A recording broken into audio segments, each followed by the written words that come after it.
ఆయన అన్న ఎలా ఉన్నారు? బెటర్మెంట్ ఎగ్జామ్స్ లేదా సప్లిమెంటరీ ఎగ్జామ్ ఫైనల్ స్టేజ్కి వచ్చేసినాయి. ఇంకా 2 డేస్లో, దట్ ఈస్ 21st నుంచి మీకు బెటర్మెంట్ లేదా సప్లిమెంటరీ ఎగ్జామ్స్ స్టార్ట్ అవబోతున్నాయి. ఇంటర్మీడియట్ ఫస్ట్ ఇయర్ వాళ్ళకి కనుక తీసుకున్నట్టయితే మార్నింగ్ సెషన్లోను, సెకండ్ ఇయర్ వాళ్ళకి కనుక తీసుకున్నట్టయితే ఆఫ్టర్నూన్ సెషన్లోను మీకు ఎగ్జామ్స్ కండక్ట్ చేయడం, దట్ ఈస్ ఫోర్నూన్ సెషన్లో ఎగ్జామ్స్ కండక్ట్ చేయడం జరుగుతుంది. అండ్ దీంట్లో ఇంకా ఫైనల్కి వచ్చేసాం కాబట్టి లాంగ్వేజెస్ మీద కాన్సన్ట్రేట్ చేయాల్సిన టైం వచ్చింది. మ్యాథ్స్ అలాగే బయాలజీ, ఫిజిక్స్ అండ్ కెమిస్ట్రీతో పాటు కొంతమంది స్టూడెంట్స్ సాంస్క్రిట్ అండ్ ఇంగ్లీష్ కూడా రాస్తున్నారు. దానిలో ఇంగ్లీష్కి సంబంధించి కనుక తీసుకున్నట్టయితే ఈరోజు కంప్లీట్లీ యానటేషన్స్ దగ్గర నుంచి క్వశ్చన్ ఆన్సర్స్ దాకా, అంటే సెక్షన్ ఏ కనుక తీసుకున్నట్టయితే దాంట్లో ఫస్ట్ 2 రోమన్స్ మీకు యానోటేషన్స్ వస్తాయి, తర్వాత రోమన్స్ ప్రోజు, పోయిట్రీ, ఆ తర్వాత non detail that is supplementary reader నుంచి 8 మార్క్స్ దానికి క్వశ్చన్ వస్తుంది. దాని తర్వాత మీకు comprehension questions that is writing skills and grammar part వచ్చేస్తుంది. ఓకేనా? నా దీనికి సంబంధించి యానోటేషన్స్ క్వశ్చన్ ఆన్సర్స్ అయితే కనుక మనం గెస్ చేయొచ్చు. గ్రామర్ అయితే కనుక ప్రాక్టీస్ మీద డిపెండ్ అవుతుంది. మీరు టెక్స్ట్ బుక్ లాస్ట్లో ఉన్నదాన్ని గ్రామర్ని ఎన్నిసార్లు అయితే ప్రాపర్లీ రివైజ్ చేస్తారో వర్క్ బుక్ మీకు అంత బెటర్ స్కోర్ చేసుకునే ఛాన్సెస్ ఉంటాయి. క్లియరా? నా దాంట్లో భాగంగా first annotations question answers part ఈరోజు డిస్కస్ చేసుకుందాం. అండ్ దీంట్లో నేను విడివిడిగా గెస్ట్ పేపర్స్ ఏమీ ఇవ్వట్లేదు, మొత్తం అంతా కలిపి వీటిల్లో ఒకే పేపర్లో డిస్కస్ చేసేస్తాను. కాబట్టి లిస్ట్ అవుట్ చేసినవన్నీ కూడా జాగ్రత్తగా రివైజ్ చేసుకోండి. అండ్ రాసేటప్పుడు ప్రజెంటేషన్ స్కిల్తో పాటు ఎలా రాయాలి, రిప్రజెంట్ చేయాలి దాంతో సహా చెప్తాను, జాగ్రత్తగా చూసుకోండి. ఓకేనా? రెండోది ఇక్కడ ఇంకో పాయింట్ ఏంటంటే దీనికి గ్రామర్కి సంబంధించిన ప్రాక్టీస్ కనుక కావాలి అనుకుంటే కనుక ఆ గ్రామర్ని ఇదే వస్తుందని చెప్పలేదు కానీ ప్రాక్టీస్ దానికి అయితే మాత్రం, అంటే ఆ మోడల్లో అయితే మాత్రం కంపల్సరీగా వస్తాయి. ఎందుకంటే ఆల్రెడీ ఫస్ట్ టైం మీరు మార్చిలో ఎగ్జామ్ రాసినప్పుడు నేను ఇచ్చిన guest paper, English guest paper and వచ్చిన గ్రామర్ అవి కనుక ఒకసారి చెక్ చేసుకుంటే మీకే అర్థమవుతుంది. నౌ దానికి సంబంధించి 2 కంప్లీట్ గెస్ట్ పేపర్స్ని including with the grammar completely prepare చేసి వాటి యొక్క లింక్ అనేది డిస్క్రిప్షన్లో ఇవ్వడం జరిగింది. అక్కడి నుంచి మీరు దానిలోకి ఎన్రోల్ చేసుకున్నట్టయితే కనుక కంప్లీట్లీ ఆ 2 గెస్ట్ పేపర్స్లో ఉన్న కంప్లీట్ గ్రామర్ని రివైజ్ చేసుకోవచ్చు. ప్యాటర్న్స్తో సహా మీకు అక్కడ కంప్లీట్లీ డిస్కస్ చేయడం జరిగింది. క్లారిటీ వచ్చిందా? సో ఇంట్రెస్ట్ ఉన్న స్టూడెంట్స్ అక్కడి నుంచి గ్రామర్ని కూడా ప్రాక్టీస్ చేసుకోండి. లేదు యానోటేషన్స్ అండ్ క్వశ్చన్ ఆన్సర్స్ దాకా చాలు అనుకుంటే కనుక ఈ పేపర్ చూసుకోండి, సరిపోతుంది. క్లియరా? దానిలో మెయిన్గా యానోటేషన్స్ దగ్గర నుంచి prose, poetry, question answers, prose, poetry, అలాగే సప్లిమెంటరీ రీడర్ దాకా క్లియర్ కట్గా డిస్కస్ చేసుకుంటూ వెళ్దాం. క్లియరా? దానిలో ఫస్ట్ యానోటేషన్స్ కనుక తీసుకున్నట్టయితే ప్రోజ్ నుంచి యానోటేషన్స్, ఓవరాల్గా మీకు ప్రోజ్ నుంచి తీసి 5 యానోటేషన్స్ ని క్లియర్ కట్ గా ఇచ్చాను. వీటిని జాగ్రత్తగా చూసుకోండి. అండ్ తెలుగులో దట్ ఈస్ సాంస్క్రిట్ లో ఎలా అయితే పరిచయము, సందర్భము, భావము రాస్తామో అలాగే ఇంగ్లీష్ లో కూడా యానోటేషన్స్ రాసేటప్పుడు కాంటెక్స్ట్ ఏంటి, రిఫరెన్స్ ఏంటి, ఈ 3 దాని యొక్క ఎక్స్ప్లెనేషన్ ఏంటి, ఈ 3 కూడా కంపల్సరీ రాయాలి. ఒక్కొక్క దానికి 2 మార్క్స్ ఇచ్చుకుంటేనే టోటల్లీ నీకు ఒక్కొక్క దానికి 6 మార్క్స్ వచ్చే ఛాన్స్ ఉంటుంది. రెండోది ఈ యానోటేషన్స్ రాసేటప్పుడు ఒక్కొక్క పేజీకి ఒక యానోటేషన్ వచ్చేలాగా లెందీగా రాయండి. సో దట్ మీకు హై వెయిటేజ్ 6 మార్క్స్ ఉంది కాబట్టి 6 మార్క్స్ కి 6 మార్క్స్ గెయిన్ చేసుకునే ఛాన్సెస్ ఉంటాయి. క్లియరా? దానిలో ఫస్ట్ కనుక చూసుకున్నట్టయితే the earth is precious to him, ఈ యానోటేషన్ మీద వచ్చే ఛాన్స్ ఉంది. Next I was a hospital in my self, ఇది సెకండ్ యానోటేషన్. మూడోది కనుక తీసుకున్నట్టయితే some times life hits you in to head with a brick, ఇది 3వ యానోటేషన్. నాలుగోది if you do not own the freshness of the air and sparkles of the water, ఇది 4వ annotation. And prose నుంచి 5వ యానోటేషన్ కనుక తీసుకున్నట్టయితే you can't connect the dots looking forward. ఓకేనా? ఈ 5 యానోటేషన్స్ ని జాగ్రత్తగా రివైజ్ చేసుకోండి. వీటి నుంచి కంపల్సరీగా 3 యానోటేషన్స్ మీకు పేపర్ లో కనబడతాయి. క్లారిటీ వచ్చిందా? నెక్స్ట్ పోయిటరీ పార్ట్కి వెళ్దాం. పోయిటరీ పార్ట్ కనుక తీసుకున్నట్టయితే the little lamb who made thee, ఇది ఫస్ట్ యానోటేషన్. సెకండ్ది he is called by her name.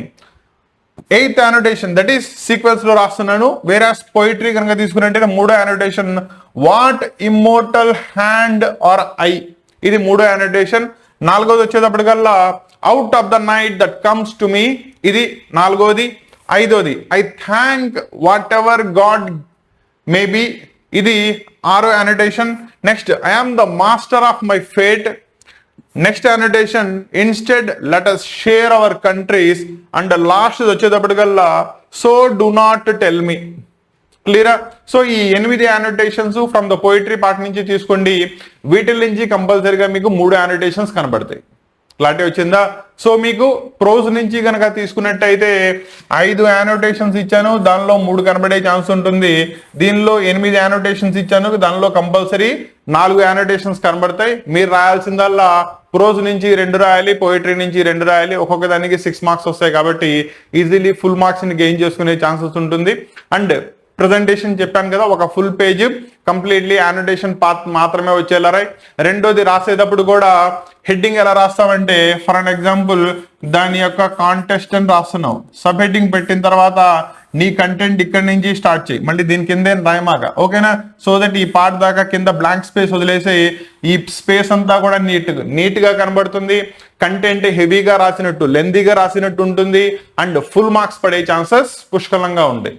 Clarity వచ్చిందా? సో ఇవి అనోటేషన్స్ కి సంబంధించి both poetry part and prose part కలిపి.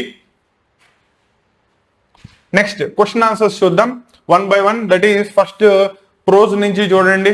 దానిలో ఫస్ట్ ఇది, why did Steve Jobs learn from being fired from the Apple. First time Steve Jobs ని Apple నుంచి తీసేసినప్పుడు, దట్ ఈస్ యాపిల్ కంపెనీ నుంచి ఒమిట్ చేసినప్పుడు అతను నేర్చుకున్న లైఫ్ లెసన్స్ ఏంటి అని అడిగాడు. First one. రెండోది, వై డిడ్ షీజా drop out of the college and how did he influence his future. అంటే తను కాలేజ్కి ఇచ్చిన డ్రాప్ అవుట్ ఫ్యూచర్ లో అది తన మీద ఎటువంటి ఇంపాక్ట్ ని చూపించింది అనే దాని మీద 2 క్వశ్చన్. వీటిల్లో కంపల్సరీగా ఒక క్వశ్చన్ కనబడుతుంది. మూడోది, comment on the title the melody of out thinking, over thinking. దాని మీద కంపల్సరీ క్వశ్చన్ వస్తుంది.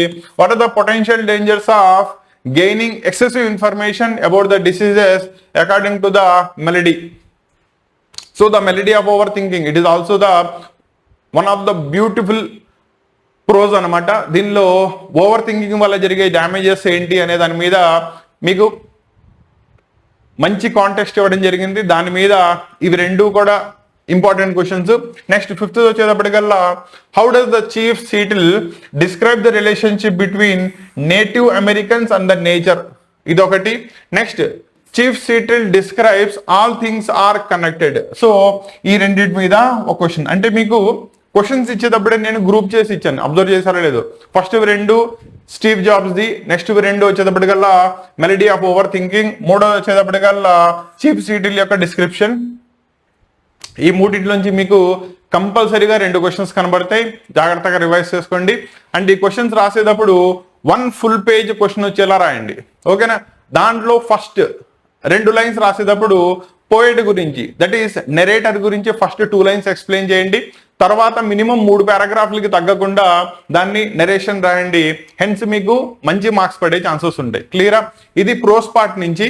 నెక్స్ట్ పోయిటరీ పార్ట్ నుంచి కనుక తీసుకున్నట్టయితే first one, the ల్యామ్ and the tiger, వీళ్ళిద్దరికి మధ్యలో ఉన్న కంపారిజన్ రాయాలి. First one. Next, refugee message of the poem, అంటే డ్యూయల్ మెసేజ్ మనకి ఇస్తుంది దాంట్లో. ఓకేనా? దాని గురించి ఎక్స్ప్లెయిన్ చేయాలి.